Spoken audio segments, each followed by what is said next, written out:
आज पर्वादिराज पर्युषण पर्व का कौन सा दिन है? 5वां दिन।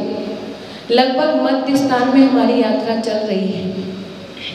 आज का जो पर्व है वो महत्वपूर्ण, एक बहुत महत्वपूर्ण पर्व है, क्योंकि जितने भी धर्म हैं उसका आधार यदि कोई है तो सत्य धर्म है। कहते हैं जिसके जीवन में उत्तम सत्य धर्म नहीं है तो उसके पास सब कुछ होते हुए भी ये मानना कुछ भी नहीं है। सभी धर्मों का आधार सत्य है, सबके जीवन का आधार सत्य है। सत्य मुख का विषय नहीं है, सत्य हृदय का विषय है। सत्य जिह्वा का विषय नहीं है, सत्य जीवन में उतारने का विषय है। जब तीर्थंकर भगवान की दिव्यधनी खिलती है तो मुख से खिलती है कि सर्वांग से? क्यों खिलती है? क्योंकि अगर हम मुख से खिलते हैं, मुख सीमित होता है, मुख सीमित होता है, मुख से बोले गए वचन स्वार्थपूर्ण हुआ करते हैं और सर्वांग से निकले हुए वचन निस्वार्थ वाले वचन हुआ करते हैं। इसलिए तीर्थंकर भगवान ने सर्वांग से दिव्यध्वनि को खेरा था। आज सत्य के देवता का आवाहन किया गया है। किसका? सत्य के देवता का। आजकल सत्य का बोलबाला कम है, असत्य का बोलबाला ज्यादा है। जिसने भी सत्य बोला वो पिटा, जिसने भी सत्य बोला वो मिटा। और जो लोग व्यवसाय, बिजनेस, जॉब आदि धर्म के काम करते हैं वो भी उसके पीछे भी उनका स्वार्थ होता है। क्या होता है? होता है कि नहीं? कुछ ना कुछ, कहीं ना कहीं, किसी ना किसी लक्ष्य के कारण उसमें कोई ना कोई स्वार्थ छिपा हुआ होता है। जब लोग अदालत में जाते हैं तो पहले गीता के पास कसम खिलाई जाती है कि गीता पे हाथ रखो और कहो कि जो मैं कहूँगा वो सत्य कहूँगा, सत्य के अलावा कुछ नहीं कहूँगा। भगवान की कसम खाई जाती है, जिनवाणी माँ की कसम खाई जाती है, माँ की कसम खाई जाती है, पिता की कसम खाई जाती है और कहा जाता है सत्य कहूँगा, सत्य के अलावा कुछ नहीं कहूँगा। हमारे जीवन में सत्य नहीं है, किस कारण से? ऐसा कोई है जो हमेशा सत्य बोलता हो? कोई नहीं मिलेगा। हमारे जीवन में असत्य 3 कारणों से आता है। पहला कारण है लोभ के कारण। अगर हमारे जीवन में लोभ आ गया तो स्वार्थ को अपना पूरा करने के लिए झूठ बोलना पड़ेगा, झूठ का सहारा लेना पड़ेगा। दूसरा है भय। हमें कोई बड़ी विपत्ति आ गई, उसके डर के कारण भी हम झूठ बोल देते हैं। बच्चे कोई गलती करके आए तो उसके लिए वो झूठ बोल देते कि मम्मी पापा डांटेंगे। भय के कारण व्यक्ति झूठ बोलता है। तीसरा कारण है मनोरंजन, जिसको आप लोग एंजॉय कहते हो। हंसना, बैठना, बोलना, उठना, चलना, हर चीज में हम लोग झूठ बोला करते हैं। अरे मैंने तो मजाक ही तो किया था, लेकिन मजाक नहीं किया, तुमने सत्य को असत्य बना दिया और दोष लगा लिया। पेट और पेटी को भरने के लिए, पेट और पेटी को भरने के लिए असत्य का सहारा लेता है व्यक्ति तो स्वार्थी और छली हो जाता है।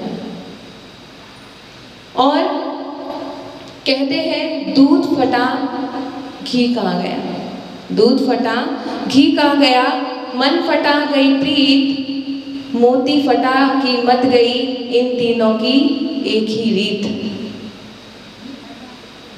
घी फटा, दूध कहाँ गया, मन फटा गई प्रीत, मोती फटा कीमत गई, इन तीनों की एक ही रीत। दूध फटा, घी गायब हो गया।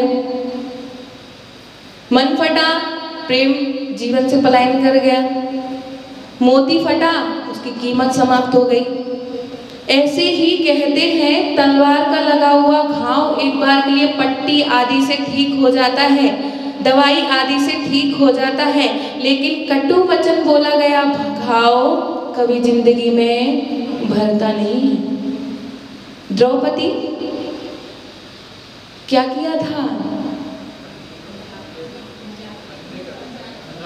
अंधे के पुत्र अंधे होते हैं। विदुर ने जो महल बनाया था उसमें जहां उसको पानी दिखता था वहां सूखा होता था, और जहां सूखा होता था वहां पानी दिखता था। ऐसा महल उस विदुर ने वहां बनाया था। जहां द्वार था वहां दीवार दिखती थी, और जहां दीवार थी वहां द्वार दिखता था। तो जब वो दुर्योधन आता है तो उसको जहां पानी दिखता है वहां तो वो कपड़े ऊंचे कर लेता है, तो वहां तो उसके कपड़े गीले होते ही नहीं। लेकिन जहां सूखा दिखता है वहां वो कपड़े ऊंचा करता नहीं, तो उसके कपड़े भीग जाते। जहां वो महल में प्रवेश करना चाहता है द्वार को देख करके तो वो टकरा जाता है। क्यों? क्योंकि वो दीवार है। उसने ऐसा महल बनाया कि जहां द्वार है वहां दीवार है, जहां दीवार है वहां द्वार है। बैठे बैठे द्रौपदी अपने महल से ये सब देख रही थी और उसने बोल दिया, कुछ भी कहो, अंधे के बेटा, अंधे का पुत्र अंधा ही होता है। एक इस कटु वचन के कारण कितनी बड़ी महाभारत हो गई, सब बर्बाद हो गया। किसके कारण? मात्र एक कटु वचन के कारण। 3 प्रकार के लोग होते हैं। पहला है जिसको सत्य से कोई लेना देना नहीं। फॉर एग्जाम्पल आप लोग पूछो कैसे? पता है कि हमारा जो शरीर है, जो जीवन है, वो बर्फ की भांति है। किसकी तरह है? बर्फ की भांति। जो धूप आएगी, आयु की धूप आएगी, वो कब आप सबको उड़ा के ले जाएगी नहीं पता, लेकिन फिर भी त्याग नहीं करेंगे। सत्य है फिर भी लेना देना नहीं, सब जानते हैं। दूसरा है जिसको सत्य से लेना है लेकिन देना नहीं है। जिसको सत्य से लेना है लेकिन देना नहीं है, वो है पंडित। जो लोगों को नियम तो दिलाते हैं, अच्छा अच्छा बोलते हैं, लेकिन अपने जीवन में नहीं उतारते हैं।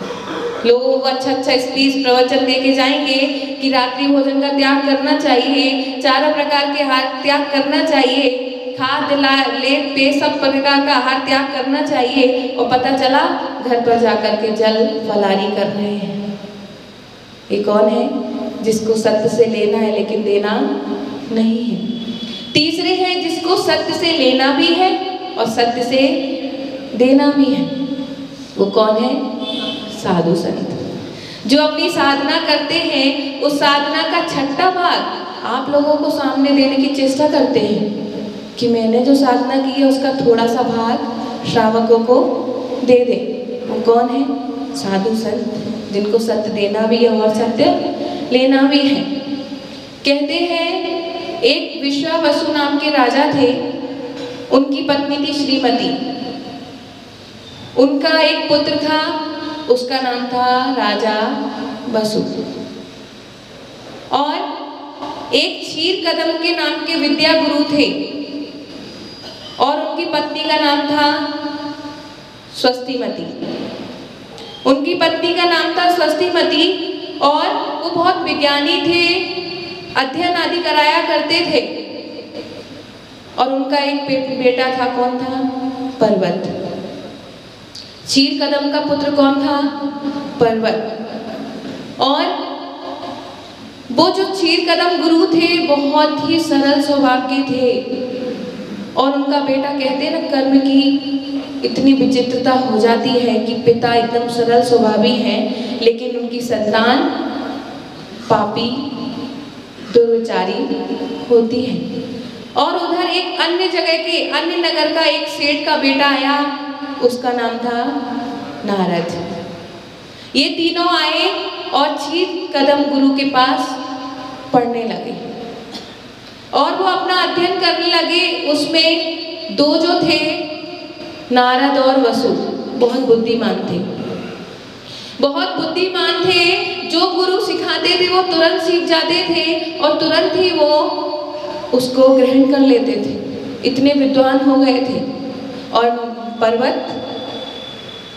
पर्वत बुद्धिमान नहीं था, वो पापी था। तो उसकी माँ ने एक दिन क्षीर कदम गुरु से कहा कि आप अपने बेटे को तो अच्छे से नहीं पढ़ाते हो, बाहर के बच्चों को इतने अच्छे से पढ़ाते हो, अपने बेटे में दुर्व्यवहार क्यों करते हो? इतने दिन पढ़े पढ़े हो गया लेकिन पर्वत को एक अक्षर नहीं आता, क्यों? उसको, उसकी माँ को ये लगा कि पर्वत का जो पिता है उसके साथ दुर्व्यवहार कर रहा है। क्षीर कदम ने कहा इसमें मेरी कोई गलती नहीं है, तुम्हारा बेटा ही मूर्ख है, पापी है, क्योंकि मैं जिसको सब तीनों को एक जैसा पढ़ाता हूँ, अब ग्रहण कौन कैसा कर रहा है वो उनके ऊपर डिपेंड करता है, इसमें मेरी कोई गलती नहीं है। एक दिन ऐसा ही हुआ, बसु ने बहुत बड़ा अपराध कर दिया तो क्षीर कदम गुरु ने उसको बहुत मारा, मार ही रहा था, इतने बीच में स्वस्तिमती जो उनकी पत्नी थी उसने बसु को बचा लिया। और बचाया, बसु बोलता है गुरु माता आपने मुझे बचा करके मेरे ऊपर बहुत बड़ा एहसान किया है, तो मैं चाहता हूँ, आपने मेरा एहसान किया तो मैं आपको कुछ देना चाहता हूँ, तो बोलिए आपको क्या चीज़ की ज़रूरत है? स्वस्तिमती कहती है मुझे अभी कोई चीज़ की ज़रूरत नहीं है, जब ज़रूरत होगी तब मैं मांग लूँगी। और फिर जो क्षीर कदम थे, राजा विश्वावसु, वसु के पिताजी, उन्होंने अपना राज्यपाट सब बसु को सौंपकर दिगंबर दीक्षा को धारण कर लिया। कहते हैं जो न्याय का सिंहासन था राजा बसु का, स्फटिक मणि के तो उसके पांव थे सिंहासन के, और वो कहता था कि मैं सत्य बोलता हूँ इसलिए मेरा सिंहासन आकाश में उठा हुआ है। किसके कारण? कि मैं सत्य बोलता हूँ। और इधर क्षीर कदम ने भी दिगंबर दीक्षा धारण कर लेते हैं और दिगंबर दीक्षा धारण करके समाधि करके स्वर्ग में देव हो जाते हैं। फिर उनका जो उपाध्याय पद है, जो उनका अध्ययन जो जिसको कराते थे वो जो पद था वो किसको मिला? पर्वत को। और वो अपने पिताजी की तरह पढ़ाने लगा, जो जो उसने पिताजी से सुना जो था वो सब पढ़ाने लगा। एक दिन नारद, बहुत दिन हो गए थे अपने घूम घाम के सब जगह पढ़ाकर अध्ययन कराकर लोगों का लौटे थे, तो सोचा था कि मैं पर्वत से मिल आता हूँ। तो जैसे ही पर्वत से मिलने जाते हैं वहाँ पे पर्वत को नारद को सुनाई देता है, जब पर्वत पढ़ा रहा होता है बच्चों को, तो वो बोलता है अजेष्ट्याभ्यम, ये शब्द बोलता है। इसका मतलब गुरु ने बताया था कि बकरे की बलि दे करके होम करना चाहिए। अब ये शब्द नारद ने सुन लिए। उसने बोला पर्वत तुम गलत पढ़ा रहे हो, गुरु ने तो कहा था कि 3 साल पुराना, अज का मतलब है कि 3 साल पुराना अन्न धान्य जिसमें द्वारा उत्पन्न होने की शक्ति खत्म हो गई हो उससे होम करना चाहिए। लेकिन पर्वत जिद्दी था, बोला नहीं, गुरु ने, मेरे पिताजी ने तो यही बताया था कि बकरे की बलि करके होम देना चाहिए। ये उसकी माँ सुन रही थी खड़े खड़े, तो माँ सोचती है कि पर्वत गलत कह रहा है, अज का मतलब तो 3 साल पुराना धान्य होता है। अब दोनों में बहस छिड़ गई, नारद और पर्वत में। माँ को बुलाया गया, माँ ने भी कहा पर्वत को कि नहीं बेटा, इसका अर्थ ऐसा नहीं, इसका अर्थ ऐसा है, लेकिन वो मानने को तैयार नहीं था। तो नारद ने कहा ठीक है, हम इस विषय को राजा बसु के पास लेके चलते हैं, लेकिन ध्यान रखना अगर तुम सत्य हुए तो मेरी जीभ कटेगी, और अगर मैं सत्य हुआ तो मेरी जिब्बा कटेगी। अब माँ को चिंता हो गई, क्यों? क्योंकि माँ को पता है कि मेरे बेटे पर्वत ने गलत बताया है। तो वो जाता है और बोलता है, माँ जाती है किसके पास? राजा बसु के पास। बोलती है राजा बसु आपको याद है हमने आपकी एक बार मार लग रही थी तब आपको बचाया था, तो आपने कहा था कि आपको कुछ चाहिए, तो मैंने कहा था समय आने पर ले लूंगी। तो आज वो समय आया है। बसु बोले, बोलिए माँ, क्या आपको चाहिए? तो माँ बोलती है कि पर्वत ने अज का मतलब बकरे की बलि करके होम करना बताया है, तो वो तुम लोगों के पास, तुम्हारे पास सभा में आएंगे और आपको ये बोलना है कि अज का मतलब बकरे की बलि का होम करना ही है। तुम्हें यह नहीं बोलना है कि 3 साल पुराना धान। लेकिन राजा बसु भी क्या करे, उसने बोला था कि आपको जब जो चीज चाहिए मैं दे दूंगा। तो वो बोलता है ठीक है, मैं ऐसा ही करूंगा। राजा बसु की सभा में दोनों आए और प्रश्न करने लगे कि बताओ बसु, क्षीरकदम गुरु ने अपन लोगों को जो पढ़ाया था, अज शब्द का अर्थ पढ़ाया था, वो क्या पढ़ाया था? बसु बोलता है कि बकरे की बलि का होम करना चाहिए। इतना उसने बोला है और उसका सिंहासन जमीन में ठस जाता है और वो भी ठस जाता है। क्यों? उसने सत्य को छोड़कर असत्य बोला था। क्योंकि उसका जो सिंहासन आकाश में था ना, आकाश में खड़ा था, वो इसी कारण था क्योंकि वो सत्य बोलता था। लेकिन उस दिन उसने असत्य बोल दिया और वो मर के 7वें नरक में उत्पन्न हुआ। क्योंकि जब क्षीरकदम्ब मुनि बगीचे में गए थे शोभा देखने के लिए, तो वहां रिद्धिधारी 2 मुनि थे। उन्होंने पहले ही बोल दिया था कि इसमें 2 स्वर्ग जाएंगे और 2 नरक जाएंगे। तब क्षीरकदम्ब कहते हैं कि गुरु के वचन कभी मिथ्या नहीं होते हैं। क्योंकि क्षीरकदम्ब जानते थे कि मेरा बेटा पर्वत पापी और दुराचारी है। हम सत्य को अपने जीवन में लाएं। क्या आपको लगता है कि हमें पूरे साल भर में सिर्फ 10 दिन को ही मानना चाहिए? क्रोध को क्रोध वाले दिन छोड़ना चाहिए, मान को माया वाले दिन छोड़ना चाहिए, कि सत्य को सिर्फ सत्य, उत्तम सत्य, धर्म के दिन सत्य बोलना चाहिए? ऐसा लगता है कि साल भर की जो एनर्जी सिर्फ 10 दिन में मिलती है, सिर्फ 10 दिन के लिए, बाकी फिर खत्म। 10 दिन तो आज क्रोध का दिन है, आज मान का दिन है, आज माया का दिन है, आज लोभ का दिन है। बस ऐसे ही 10 दिन, आज 5 दिन हो गए, बाकी भी निकल जाएंगे, फिर वैसी जिंदगी हो जाती है। क्यों? जैसी जिंदगी हम 10 दिन जीते हैं, मैंने देखा मंदिर में इतने सारे भैया लोग होते हैं जिनकी शक्ल अभी तक नहीं देखे हम। सिर्फ 10 दिन। माता जी बोले थे ना, सदैया भदैया मरैया, वो बात सत्य है। जब व्यक्ति मरता है तो मंदिर आता है, जब व्यक्ति पर्यूषण आता है तो आता है, छुट्टी के दिन आता है, बस। और एक हमेशा आता है आप लोगों के जैसे। क्यों? विचार करना चाहिए कि जैसे मेरे ये 10 दिन धर्म में बीते हैं, ऐसे ही मेरा पूरा साल भर बीते तो क्या हो जाएगा? हो जाएगा क्या कुछ? लेकिन फिर भी व्यक्ति सिर्फ 10 दिन, जो बच्चे मंदिर नहीं आते, अगर उसकी मम्मी पापा फोर्स करते तो मंदिर आता है, वही अगर उसको मोटिवेट करेंगे, फोर्स करेंगे तो वो पूरे साल भर आएगा। लेकिन हम सिर्फ 10 दिन के लिए, मम्मी पापा भी बोलते हैं अरे बच्चा है, छुट्टी, आज छुट्टी का दिन है, उसको सोने दो। हम खुद ही बच्चों को पीछे, धर्म के पीछे कर रहे हैं। हम चाहें तो बच्चों को मंदिर भेज सकते हैं, लेकिन हम ही नहीं भेजना चाहते हैं। भेजना चाहते हैं क्या? चाहते हो? हैं? बच्चे तो दिखते ही नहीं मंदिर में सुबह, कहाँ दिखते हैं? स्कूल जाते हैं बोलना।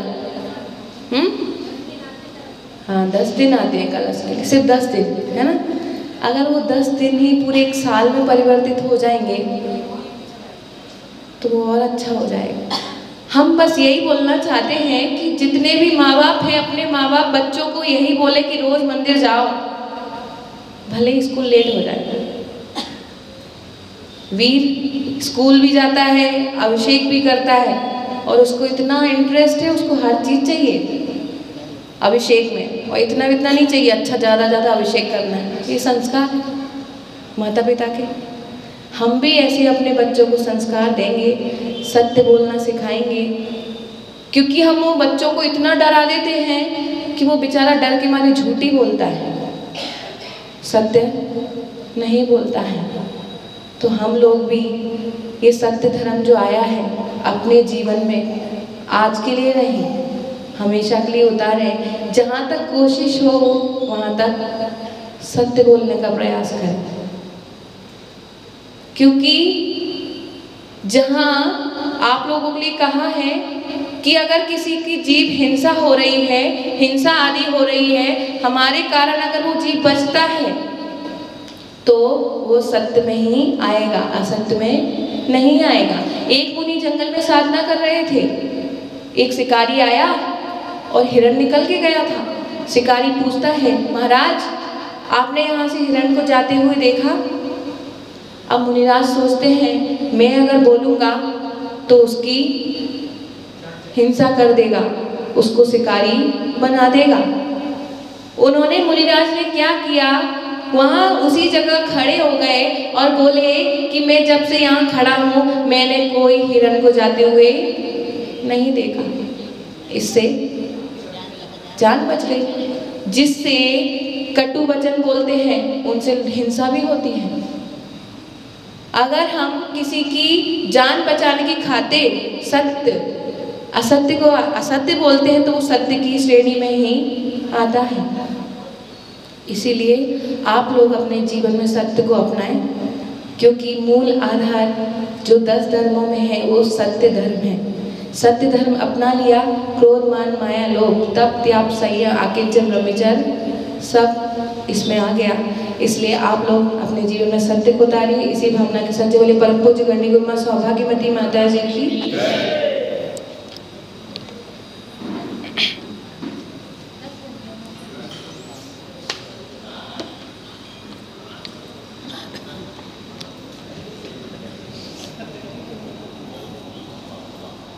ये ना दोपहर का और शाम का प्रोग्राम दे दो ना। वो टीकम भैया कराएंगे तब तो और दोपहर का। दोपहर में? हाँ उनको बोल रहे, वो बैठे हैं। आप घोषणा कर दो। ये ना जो राकेश सुमन कासलीवाल द्रव्य सामग्री में धूपचंद, ये नहीं, ये तो इंद्र हैं, ये इन्होंने सामग्री में दिया है, तो नाम अनाउंसमेंट कर दो। नाम अनाउंस करना, मेरे घर बैठो कर आप कर दो। देखिए हमारे बीच में मुख्य जो इंद्र हैं उसमें एक और नाम आया है, राकेश सुमन कासलीवाल। और द्रव्य तालियां बजा दीजिए। द्रव्य सामग्री में धूपचंद जी, अनिल कुमार जी, राजेश कुमार जी, राकेश जी छाबड़ा, इन्होंने द्रव्य सामग्री में अपना सहयोग प्रदान किया है, जोरदार तालियां। और द्रव्य सामग्री में लालचंद जी, विजय कुमार जी गोदा, जिन्होंने द्रव्य सामग्री में अपना सहयोग प्रदान किया है, जोरदार